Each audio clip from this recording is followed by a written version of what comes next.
எங்கள் வீடியோக்கள் அனைத்தையும் காண கீழே உள்ள பட்டனை அழுத்தி சப்ஸ்கிரைப் செய்து கொள்ளுங்கள்.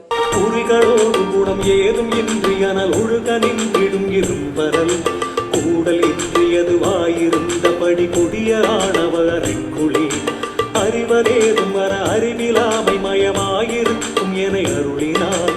அளவிலாததன் தரணமாதியை அளித்த போதுனை அறிந்து நான் பிரிவிலாத மனம் நின்றிடாதபடி பலவிடம் கவரும் உபலமாய் பெரிய மாயையில் அழுந்தி நின்னது பிரசாத நல்லருள் மறந்திடும் சிறியரேனும் உனை வந்தணைந்து சுகமாயிருப்பதினி என்று காண் தெரிவதற்கரிய பிரம்மமே அமல சிற்றுபோதய விலாசமே தெரிவதற்கரிய பிரம்மமே அமல சிற்றுபோதய விலாசமே.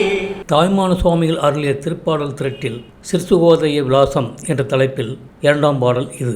அடையாளங்களுடன் குணம் இல்லாமல் நெருப்பு உதிர நின்ற இரும்பானது நெருப்புடன் சேராமல் அந்த இரும்பாகவே இருந்தது போல கொடிதாகிய ஆணவமாகிய வீட்டுக்குள்ளே அறியும் தன்மை சிறிதும் இல்லாமல் அறிவின்மையே உருவாக்கி இருக்கிற அடியனை கிருபையினால் அளிக்கின்ற தனுக்கரணாதிகளை கொடுத்த பொழுது உன்னை தெரிந்து கொண்டு அடியேன் பிரியாத வண்ணம் நிலைத்திராமல் பல நிறங்களை கவர்கின்ற பளிங்கிக்கல்லை ஒத்து பெரிய மாயா சமுத்திரத்தில் ஆழ்ந்து உனது அனுக்கிரமாகிய சிறந்த அருளை மறந்து விடுகின்ற அற்பனாகிய நானும் உன்னை வந்து சேர்ந்து இன்ப ரூபமாய் இருக்கின்றது.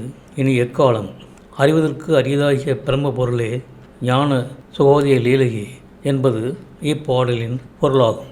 இந்த வீடியோ உங்களுக்கு பிடித்திருந்தால் லைக் பண்ணுங்க, ஷேர் பண்ணுங்க, சப்ஸ்கிரைப் பண்ணுங்க. அதுமாதிரி மறக்காம காமெண்ட்ஸ்ல உங்களோட கருத்துக்களை தெரிவிங்கள்.